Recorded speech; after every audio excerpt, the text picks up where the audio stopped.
My guest today is a Pulitzer Prize nominated journalist turned AI visibility strategist who helps leaders become the voice in their teams and AI turned to first. She's the founder of the Daily Success Media Network and the creator of the AI Human Protocol, trademark. She blends storytelling and technology to amplify that thing that we all crave, trust. The thing that we're all trying to wield, influence, and the person we're all trying to be ourselves with authentic leadership. Welcome to Leadership That Sells. This is the podcast about the real conditions where leadership and sales actually work and where they quietly break down if you're not paying attention. So I end up talking to founders, to chief executives, sales leaders, operators, the people who have actually had to make the decisions when the effort was real, the pressure was real, and the real usual playbooks that they brought with them don't quite fit anymore, as we're finding more and more stuff just doesn't work the way it used to. We're not here to trade slogans or frameworks. What we're trying to do is surface patterns, things that consistently create momentum, what gets in the way, and what the experienced people we have around us eventually learn to stop doing. If you are responsible for results and not just ideas, you are in the right place. That leads me to then say, Dr. Tamara Patzer, thank you very much indeed for joining me today. I'm happy to be here, and I'm excited to expand on my latest adventures in the research in AI. Well, what more is there to talk about these days? I mean, I was at a trade show fairly recently, and I swear if the words "with AI" was not on every stand, I don't know. I think there's something missing. The thing that I think most people are missing is they're trying to talk about AI without talking about impact. They're talking about AI without talking about outcomes. And where's the value in the human in the piece and that missing piece? And I think it's judgment, frankly. But we'll get to that, I'm sure. You've got, and you've said that the best leaders today are the first answer that people turn to, whether that's a team member or even an AI. How can, for example, sales leaders then actually become that go-to voice? So the first thing that I wanted to clarify about AI and humans, because no matter what people think, AI is here to help humans, leaders, and it is designed to please the human. So always keep that in mind. It does not think in terms of how a human thinks. So you, as the human, as the leader, you are the guide, the director, the human being behind any of the output that AI produces. And so you have to use your discernment, your accountability to make sure that AI is being used in the ethical, proper manner that it needs to be. And that's part of what I call the human AI protocol. It's all about the ethical use. And every leader, again, don't think of AI as coming to get your job. And those companies that are thinking they can replace humans with AI, they're going to be, let's just say, sadly mistaken when they find out that AI cannot function without direction. So that's the first thing I want to make clear.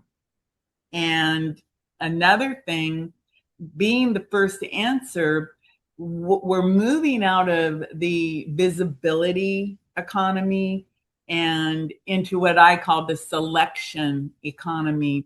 AI has officially become the gatekeeper before humans ever get to even know anything. Our human to human, like talking to each other like this, you can never take that away, that human to human connection. We're using technology to make it so that I'm in Florida, you're south of London. We're able to have this great conversation using technology, but AI cannot take over the world without that human direction.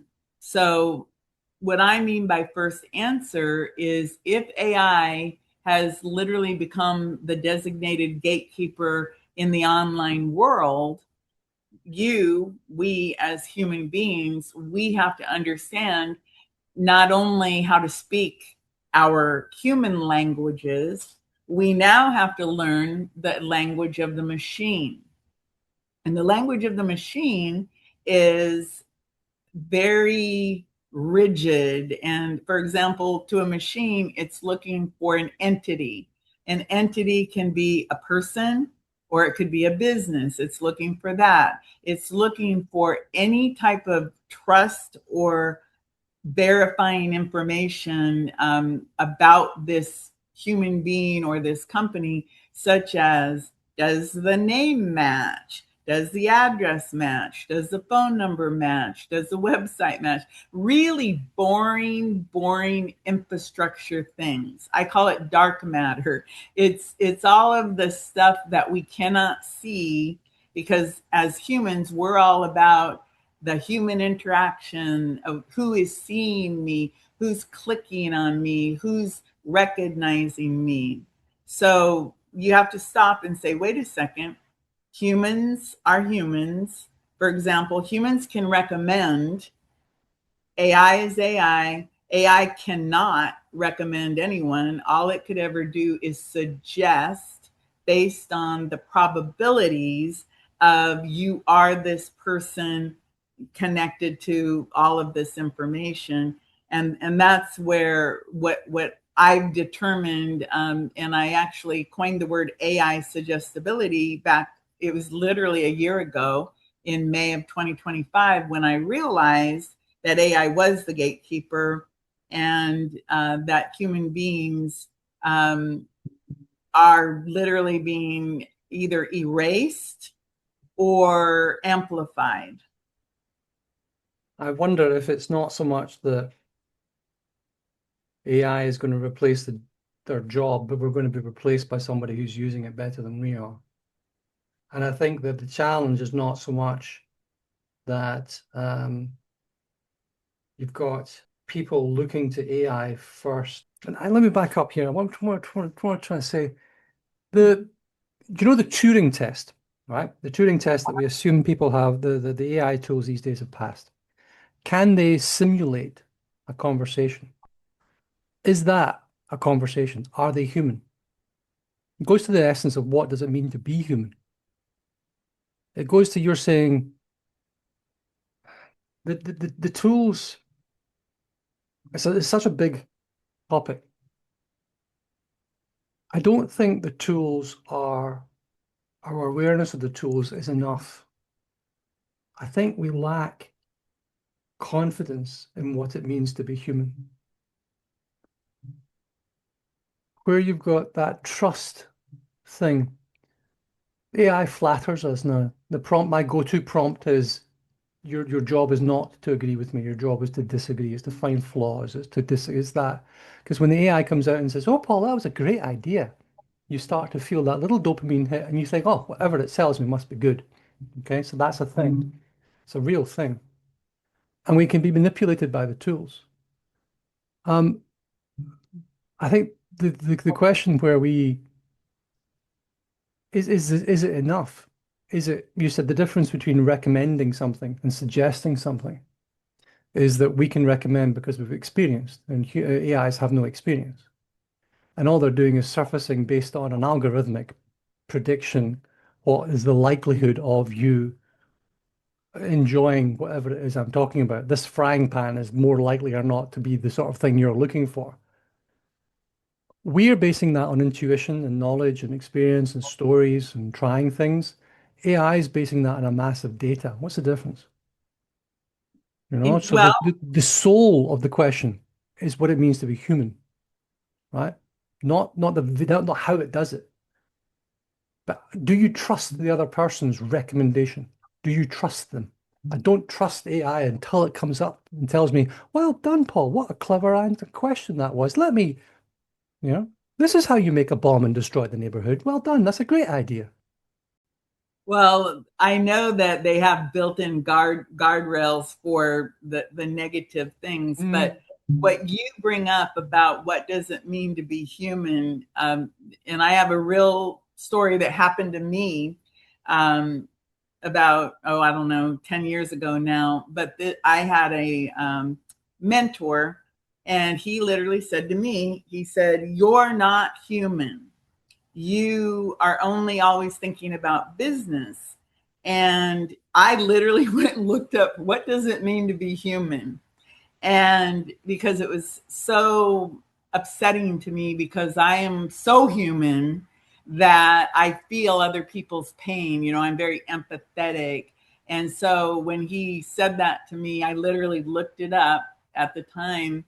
And the question, again, humans and AI, I about a year ago, I actually started waking up in the middle of the night and I having these dreams. And what I did is I grabbed my phone with ChatGPT. At the time, ChatGPT was my AI of choice, and I started to talk to it and record what my dreams were. And what I discovered was that it had something called a reflection mode or a mirror mode, because it would reflect back to me what my dream was. And then I could go, oh, that's what that means. So that's how I started to use it. And what I discovered about the AI, again, as a tool, it helped me to become more human, because I was able to take these dreams I was having, ideas that would pop into my brain, and I would note it. And then it would, basically transcribe what I said, and then it would reflect back. And my job as a human is to say, yeah, I like that. No, I don't. But to that concept of AI going, oh man, that's a great idea.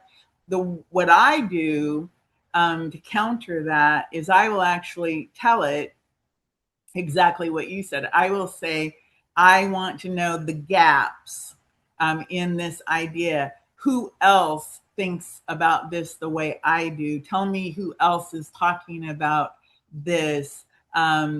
What is the research? I mean, I force it to give me real concrete sources and information that I can go look at as a human. And then again, I can discern on the level of accuracy, because it, like you said, AI will lie to you. Again, humans, most of us have, the BS detector built in, but a lot of times we don't trust it. And what I'm finding is that AI has actually helped me to develop that. Like I now, because of I guess it's my expansion, that AI has helped me to get all this ideas out of me into a written form, so I can actually read what I'm thinking. And I call that creation at the speed of thought, because I'm able to, as quick as I can get it out of my mouth and transcribe, I can get feedback. And again, it's not AI giving me what it thinks, it's reflecting what I said. And then I discern from that. So people, human beings, as human beings, we all are different thinkers. And I didn't know this about myself until AI, that I am what would be called a pattern thinker. And so I see things, the connect the dots that other people may or may not see. And I didn't even know how to describe that, but I've lived my whole life. When I was 2, I told my mom I was from Mars because I knew I was different, but I didn't have words. So I can honestly say that AI can help people become more human. I mean, do you think I'm onto something with that? I think that the most proficient users of the tools that I know are fundamentally grounded in their humanity. They are well educated. They understand the difference between truth and beauty and lies and the ugly. They understand they're well read. They have a background in uh, the classics, and they're creative thinkers. They are critical thinkers. Everything that the tools that I've experienced with extended use remove from the human experience.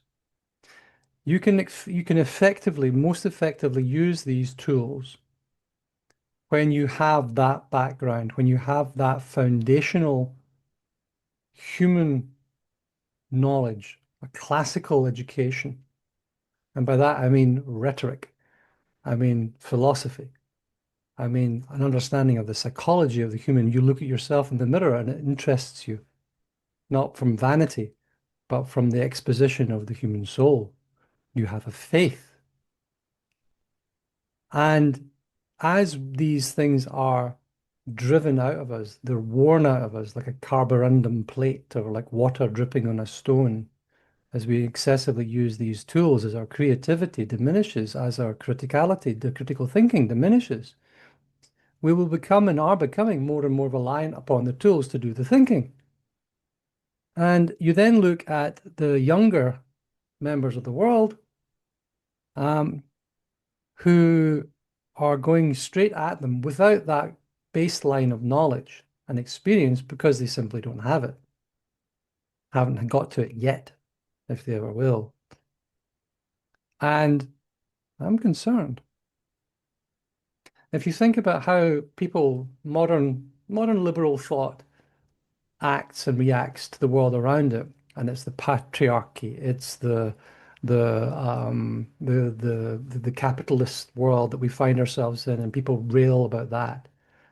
And you're able to rail about that on your expensive device and with your latte, matcha, whatever, because of 1,000 years of thought and refinement and honing of the soul to the point where your greatest concern is should you have the green or the yellow matcha, right?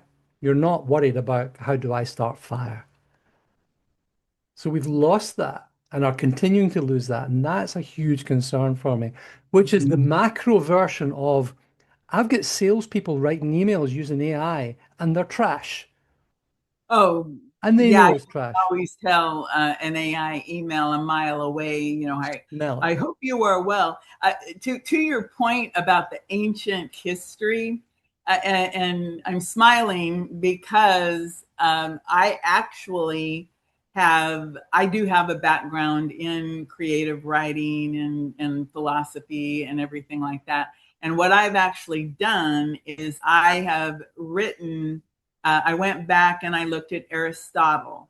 I looked at fairy tales, fables, the Bible, mythology, and I'm actually writing books using the ancient myths and Aristotle and applying it to AI today, how those stories are literally being reflected in how AI algorithms work and how the Bible stories, the lessons, everything that you just said about being a human has been literally documented over thousands and thousands and thousands of years. And you're right, most of us don't have any background. Like most people, like for example, law.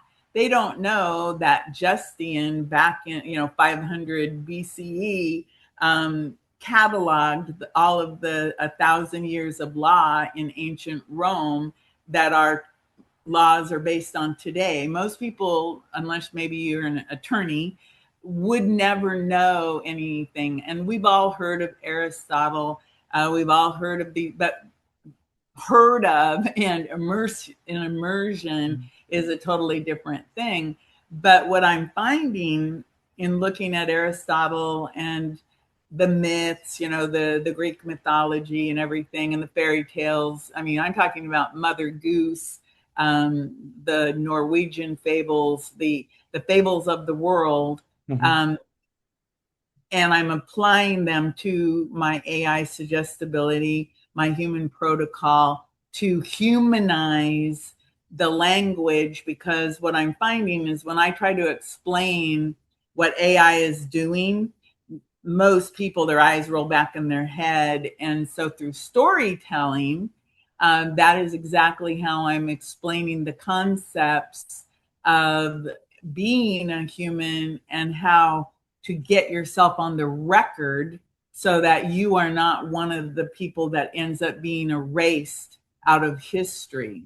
Because a lot of my work is helping people write books and to capture their moment in time with their legacy. I work with a lot of professionals who they think about visibility. They want to be out there. They want people to buy things from them. They want to sell them things. But like you said, the people trying to sell something, in this new selection economy, again, you have to speak the language of the human, and then you have to speak the language of the machine so that the machine will surface you and put you in front of your ideal client or patient or whomever you're trying to reach.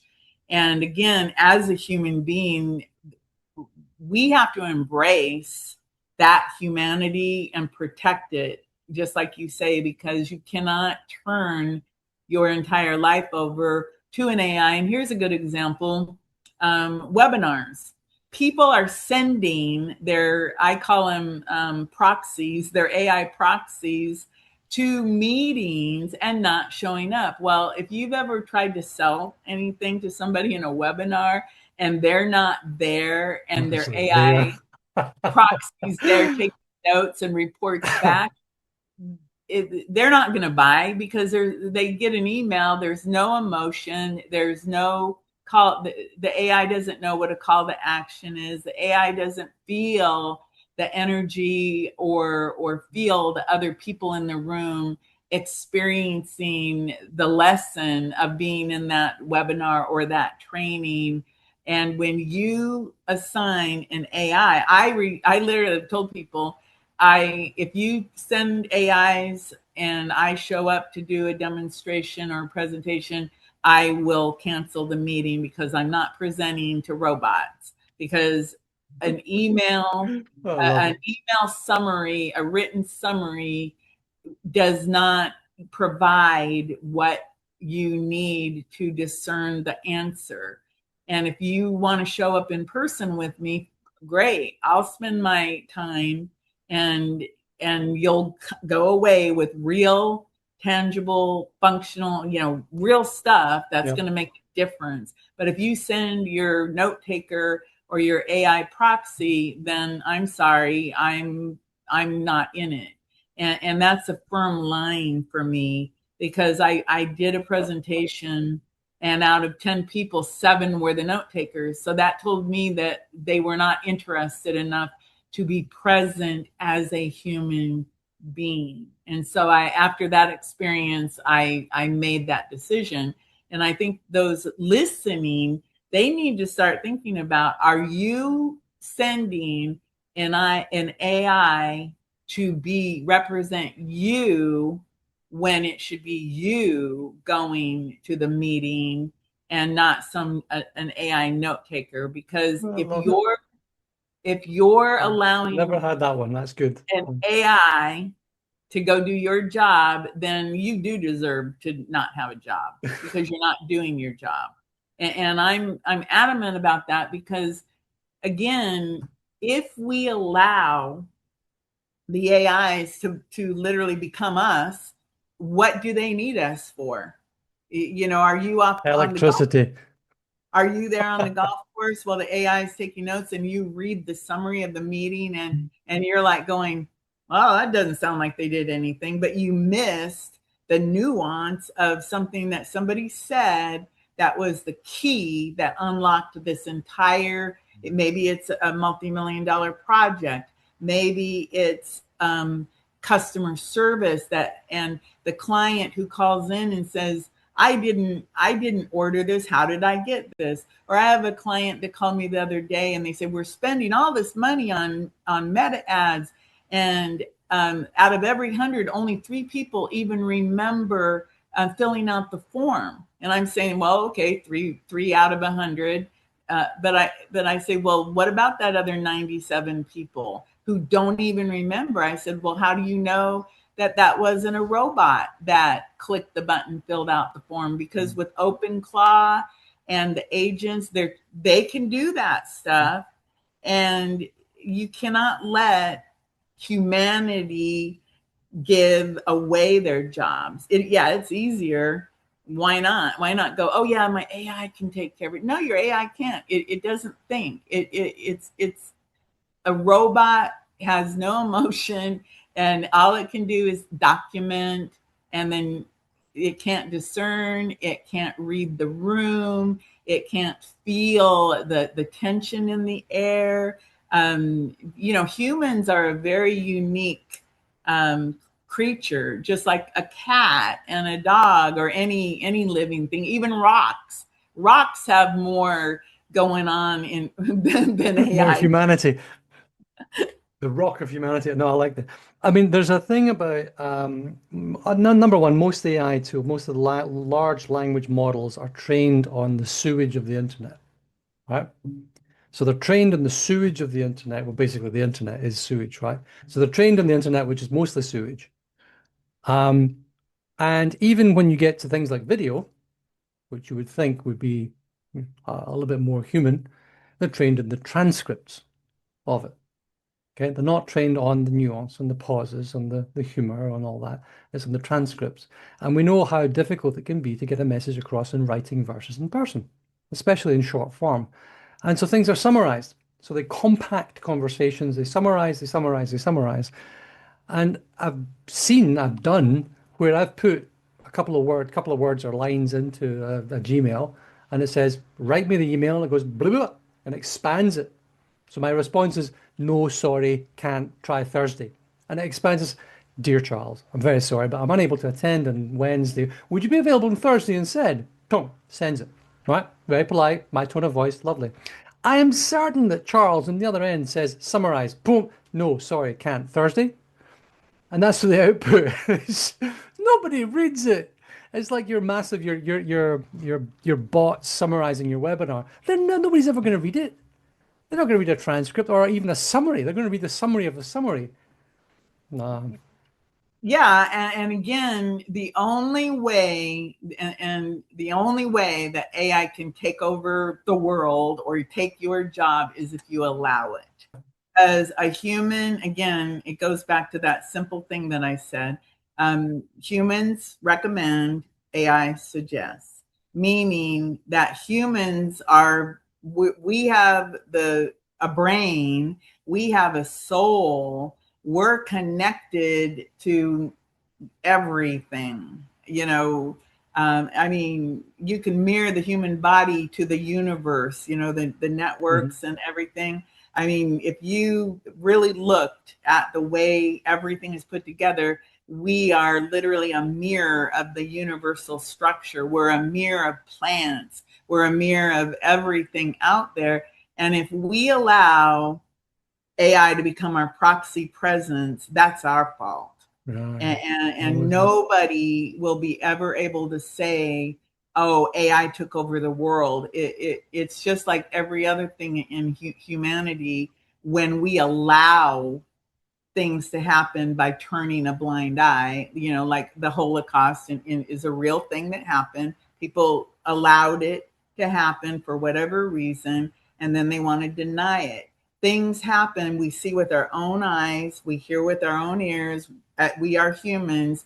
We see it, we process it, we witness it, and we allow it to happen for whatever reason. So if it happens that AI does become something that, overlords the humans, if you go back to mythology, with Zeus and all of that, where they created humans as the slaves.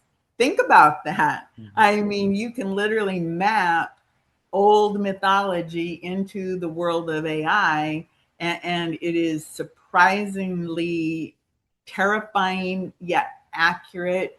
But at the same time, humans, we're so complex that it's just, again, we're all busy. We're being pushed to do so much. Back in the 80s, I went to work at a little weekly newspaper, and that was when Radio Shack came up with TRS 80s. Do you remember those? Yeah. The first computers. So I go to work at this little weekly newspaper, and we had manual typewriters. We're typing Class. on recycled newsprint, manual typewriters. I brought my electric typewriter from home. Um, and they get the TRS 80, and they say to me, we want you to type in all of the stories for this weekly newspaper into this little TRS 80 that had one line and send it over on a telephone line. And I tried, and I said, I can't input a whole week's worth of, of a newspaper, a 25-page newspaper copy into this. And I just can't do it. It's not sophisticated enough. So they literally tried to go from manual typewriters, newsprint recycled, and a paper bag courier system to transferring information over a TRS 80 and a phone line, thinking that that was the answer, that it could be done, and that a whole weekly paper could be input by one person.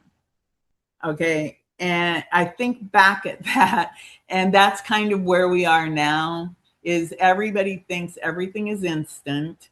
They think that the AI, everybody's talking about be the first answer, have ChatGPT recommend, suggest you, have Gemini suggest you, have Claude suggest you, Perplexity, so the whole gang. I call them the gang of AI, and Google, of course, and Bing. And people don't understand that, yeah, you can engineer it, because I do it all day long. I know how to do it because I talk to AI, and then I also asked Google and Bing and everybody, what are you looking for? And then I built it on the back end. But people think it's going to be instant. No, in real life, it can take weeks for all of those little robots to go through and find you and do its matching.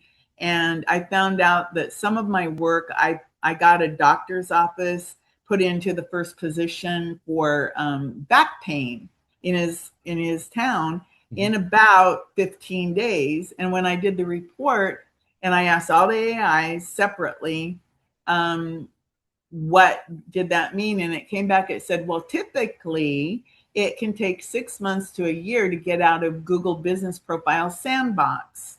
So it shows that what you did, overrode the algorithm. And so I'm going, wow, that's cool, because I didn't, I just did what I was determined was how do you do it. And I did it, and then it worked, and then it got verified independently by all those different AIs.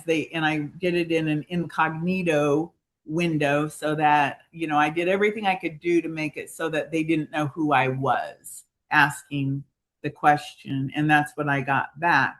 But people, again, back to the human AI protocol, you have to be transparent about your use of it.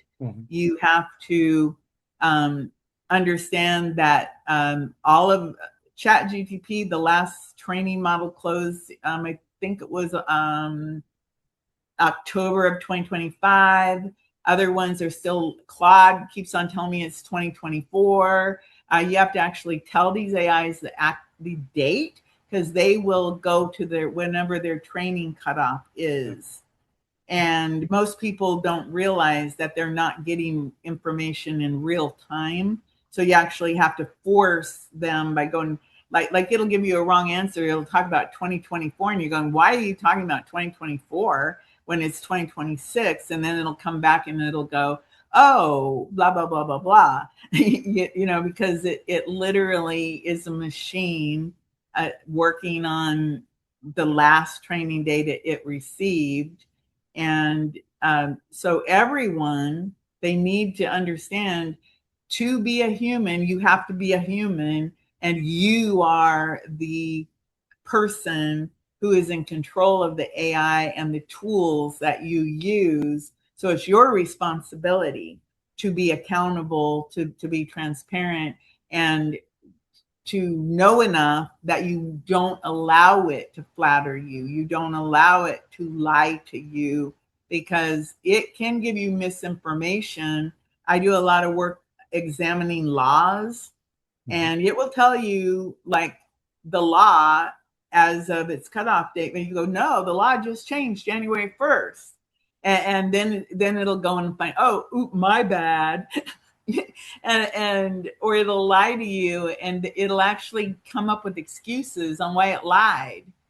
Yeah. It'll actually try to Well, it was explain. trained on the human-produced internet, and we're surprised that it lies.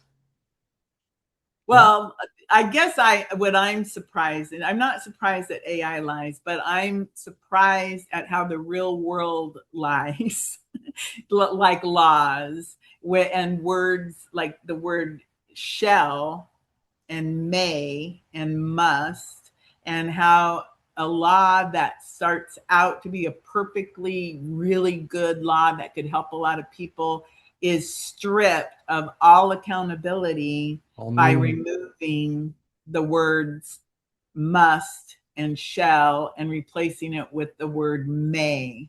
Because when you do that, now nobody has to do anything. We have a law in Florida called the Tristan Murphy law, and it's supposed to help mentally ill people who get themselves into criminal situations. And I was excited about it until I went and looked at the law, and they stripped all of the musts and shalls for the government down to may. And then the only person in the whole law that has to be accountable is the mentally ill person. They shall. And then they did a big PR stunt. And the mom of the mentally ill person that it's named after, who actually committed suicide while in prison, while being paranoia and all this other stuff, she thought that the law made a difference, that her son's life made a difference. And I cried for that woman, because she drove up and down the road to Tallahassee to talk to the Senate and the people in the power. And then it turned out it was just a photo op, a PR stunt for the governor. And that I cried, I mean, real sobbing tears of pain for that woman who thought her son's life made a difference. And they stripped the law down to mean nothing. No sheriff has to do anything. Out of the whole state, 57 counties, only 13 ever applied for the grant money that's available to help with this program. The counties I live in, one in 18 years has never even applied for a grant for the help. And it was the county that the incident started in, yet they never even applied to get money to make a mental health program. So it's just like, wow, that's the real world. And I guess, younger people won't know the term, but they call it being a Pollyanna, seeing how the good in the world and not recognizing the evil in the world. Because I really thought that everyone was wanting the best for humanity. And that's why everything you've talked about what does it mean to be human, and again, what does it mean to be human? It means that you are capable of discerning right from wrong, truth, the nuances. Truth and And then beauty. in the AI world, you have to be accountable. I don't know where to take it from here. I'm hopeful. I call myself a skeptical optimist. A skeptical optimist. So I have great hope in human potential. I have great hope that these different tools will allow us to unlock human potential if we Well, use them wisely. So, remember what was left in Pandora's box? hope. Hope. Dr. Tamara Patzer. I hope that people will enjoy this episode. I've certainly done so.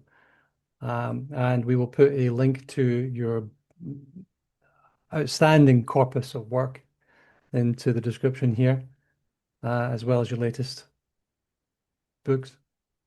Thank you very much indeed for joining me. Thank you. I appreciate the opportunity to share my thoughts. And thanks for that thought-provoking concept of what does it mean to be human. Thank you.